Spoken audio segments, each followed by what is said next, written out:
One of South Africa's most iconic brands and its biggest retailer for the better part of the last half a century is now standing on the brink of collapse because the legal hurdles in this country are preventing it from restructuring its labor force and laying off unproductive workers. Pick n Pay has been running at a massive loss for the last 3 financial years, and if it's going to survive, it is going to have to adapt. And it really wants to adapt, but it can't because instead of being allowed to cut costs so as to continue to keep their stores open and provide South Africans with basic access to essential groceries, jobs and a living wage, the company now faces the prospect of more costly labor union strikes and a prolonged battle with COSATU in court, which it does not even have to lose to completely destroy the company. It only needs to be stretched out long enough to ensure their eventual collapse. Pick n Pay is undoubtedly one of South Africa's most recognizable brands. The retailer was founded almost 60 years ago in 1967 by Raymond Ackerman, who had previously built up Checkers to the country's largest retail franchise at the time, but was suddenly fired in 1966. Ackerman was the son of Gustav Ackerman, who had founded the clothing store Ackermans at the height of the First World War. In the early 40s, his father sold Ackermans to the Greatermans Group, where the young Raymond was also offered a position at its Johannesburg head office. When the Greatermans chairman, Norman Herbert, decided to start a new food retailer, he put Ackerman in charge of this project, which would later be known as Checkers.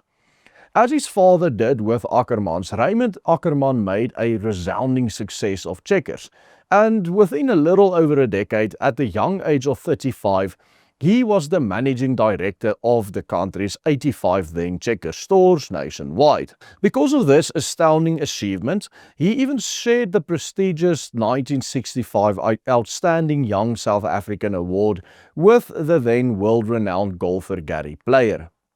The following year, however, following repeated disagreements with his employer over how to run Checkers, he was fired, and within a year after that, using his severance pay and a bank loan, he had bought a small new supermarket chain called Pick n Pay, which had been founded by another entrepreneur, Jack Golden. At that time, Pick n Pay only had 3 stores in Cape Town, and Ackerman bought this from Golden for 600,000 rands. Now, interestingly enough, Golden himself would use that money to start what would become another major South African retailer, Clicks. Ackerman would go on to make an even bigger success of Pick n Pay than he did with Checkers.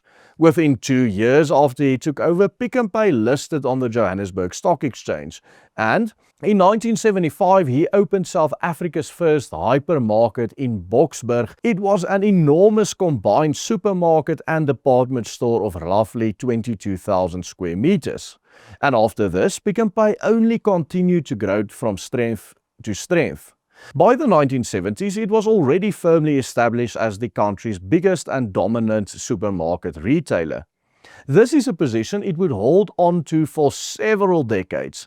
Even as late as 2009, it still reportedly held about 33.4% of the formal grocery market, ahead of the Shoprite Group, which includes Checkers at 28.4% and Spar at 26.3%. From 2010 onwards, however, it was once again overtaken by the Shoprite Group in terms of both turnover and market share. And among South African supermarket groups, Shoprite has remained the dominant one ever since. So much so that by 2023, the year that Raymond Ackerman passed away, it was generating almost double the total revenue of Pick n Pay. And over the past few years, Pick n Pay has run into a host of new problems, losing more and more customers not only to Shoprite but also to their other competitors such as Woolworths and Spar.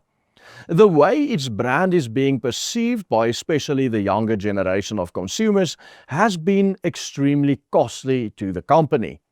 Most South Africans have increasingly come to regard Pick n Pay as a more expensive chain than Shoprite or Checkers without offering the quality or experience associated with the more pricey Woolworths, for example. It became strategically trapped in an awkward position between the premium market and the discount market that was offered by Shoprite. And so, in 2024, Pick n Pay supermarkets ceased to be profitable, swinging from a 1.3 billion rand or $80 million trading profit in the 2023 financial year to a 1.5 billion rand or nearly $100 million trading loss in 2024. In both 2025 and now in 2026 financial years, the retailer reported further losses of just over 700 million rands per year, despite trying their best to cut their costs. But the key problem that lies right at the heart of Pick n Pay's decline over the past few years is the fact that its cost structure is simply too heavy for a low-margin supermarket business. And for this reason, one of the key problems identified at that time, and again over the past few years, has been the extreme high cost of its labor. The result of this is that over the course of the past 3 years, no less than 117 Pick n Pay stores have been forced to shut down completely. And consequently, on the 4th of May this year, Pick n Pay formally initiated a Section 189A consultation process to potentially lay off approximately 22,000 more of its employees. But this process has been met with fierce opposition from the Cusatu affiliate Sakawu, who first approached the Minister of Labour, Nomakosazana Meth, who consequently paused this Section 189A action under pressure from the trade union in early June. Yet, despite all of this, Sakawu now alleges that Pick n Pay still wants to continue with restructuring, and this week announced that it would be taking the retailer to court to prevent any form of restructuring, including reducing employee benefits or changing any working conditions or laying off anybody whatsoever. It also threatened to organize strikes nationwide should the retailer fail to comply with its demands. So now, on top of losses of billions every single year for the last 3 years, and closures of 117 stores across the country over the same past 3 years, largely due to the excessive labor costs associated with Pick n Pay, the chain now also has to prepare itself from the upcoming employee strikes, as well as the costly battle with trade unions in court. Ultimately, this retailer chain now finds itself in the position where the country's labor laws, including its minimum wage laws and the excessive power of the trade unions and the way that the law is structured in favor of the employee and not the employer in this country, have the potential to sink one of South Africa's most iconic brands for good. The fact of the matter is that the root cause of this entire crisis is something that very few media outlets even dare to address. But it is something we have done extensively on this channel in the recent past. Over the past few months, we have time and time again highlighted how, for example, the entire xenophobia dilemma and all of the ongoing conflicts about immigration in this country can be largely attributed to this country's draconian labor laws, which are not crippling the country's entrepreneurs along with its employers, but actually preventing millions of especially young black South Africans from any meaningful participation in the labor market. These are the truths we have to focus on if we want to see any positive change in this country. You see, the illegal immigration that we are experiencing in this country is largely attributed to the fact that these immigrants are willing to work for less and are much harder to take the employers to labor courts or the CCMA due to the fact that they are in this country illegally. We do not have an employment crisis in this country. There is enough jobs for us to make a massive dent in the unemployment crisis. The only problem here is the fact that most of these jobs are filled by illegal immigrants who come to this country offering employers what the state prevents them from getting from South Africans. And of course, If it wasn't so easy for illegal immigrants to get jobs in South Africa, there wouldn't have been so many of them in this country. You see, the fact of the matter is that these illegal immigrants are in South Africa getting jobs and then tell their friends and their families in their native countries how easy it is to get a job in the South African economy, how much money there is here, and how they could better their lives if they come to our country. But at the same time, black South Africans are the ones who fill the charge of unemployment in this country because they cannot find jobs, because they need to be paid minimum wage, because employers know that they will take them to the CCMA or the labor courts for any disagreement, and it will make the companies simply unprofitable to hire them due to the laws that was written in this country by the ANC government and upheld now by the GNU government. Effectively, the laws like this, like the minimum wage, like all of the restrictive labor laws, especially the unions that are in cahoots with the ANC in the tripartite alliance with COSATU, is the exact same laws that is not only crippling this economy, but that is putting this massive strain on the labor market, that is causing the fact that young black South Africans now are majority unemployed. Yes, more of them are unemployed than are employed in this country due to these laws written by the ANC. That is actually populist laws that is pretended to be there to protect them from the evil capitalists. Once we can address the core issue in this country, we can see meaningful improvements of the lives, not just of us Afrikaners, but of all the nations in South Africa. So if you watch this video until now, it means you do appreciate our content, and it means that we truly appreciate you for giving us the gift of your time. You can take your participation in our channel to the next level to fight for our future by becoming a patron of the Willem Petsche Group today, and simply follow these easy steps on the banner below me.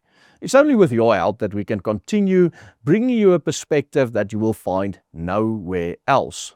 You see, the very reason why so many employers in this country prefer to hire foreigners, often illegally, is because when they employ foreigners, these draconian labor laws are much more difficult to be applied to them, and the stranglehold of trade unions are much harder to enforce. Illegal immigrants often won't join trade unions, demand negotiated benefits, or approach the CCMA when they get paid less than minimum wage, because doing so could expose their illegality, and they know that it is better for them to get a job under minimum wage than actually having no jobs in South Africa or in their country of origin. The result is a perverse system in which the government effectively renders it more expensive and complicated to employ South Africans legally, while simultaneously allowing millions of vulnerable foreigners to flood into our country and remain in the country as a vast source of cheap and easily exploitable labor. You see, even though there are laws in this country making it possible to get a massive fine for an employer to hire an illegal immigrant, and even get jail time for hiring illegal immigrants, employers still choose to hire them due to the fact that the labor laws in this country is so draconian that they would rather risk these massive fines and even prison time than seeing their businesses being destroyed entirely due to the labor laws if they hire South Africans. The very labor laws supposedly designed to protect South Africans are therefore helping to price them out of their own job market. If we compare South Africa's labor laws, and specifically our minimum wage, to similar countries with similar GDPs per capita, with similar industrial statuses and costs of living, we can look at India, for example. India has a minimum wage that is more than 5 times lower than South Africans. So if we can simply say that the minimum wage in South Africa is around 300 rands per day, that means the minimum wage in India is 60 rands per day. And this is one of the core reasons why India's economy is now consistently growing by a massive margin year by year at a rate almost 8 times faster than that of South Africa, a country whose economy has become virtually stagnant under the presidency of Cyril Ramaphosa after a long time coming due to the socialist fascination that the ANC has to think that they can fix this country's problem by forcing draconian labor laws onto our people.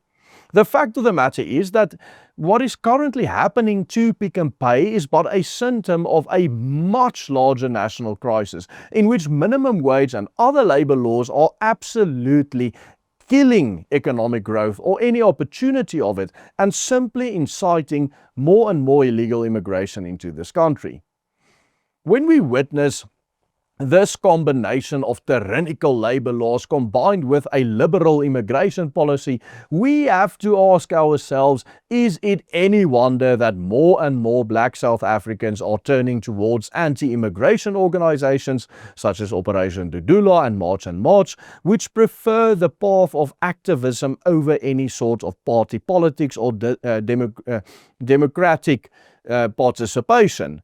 Is it any wonder that the social fabric of this country is absolutely collapsing before our very eyes? And is it any wonder that in a system such as this, once mighty retail empires such as Pick n Pay, founded by one of our best entrepreneurs of the 20th century, now stands on the brink of complete collapse? We need to fight this destructive system tooth and nail. And this is exactly what our team does here at the Willem Petsche Group every single day. So join us, follow the easy steps on the banner below and become part of those that make this channel running. Thank you for tuning in. Thank you for watching right up until the end. We appreciate the gift of your time. Goodbye and God bless every single one of you.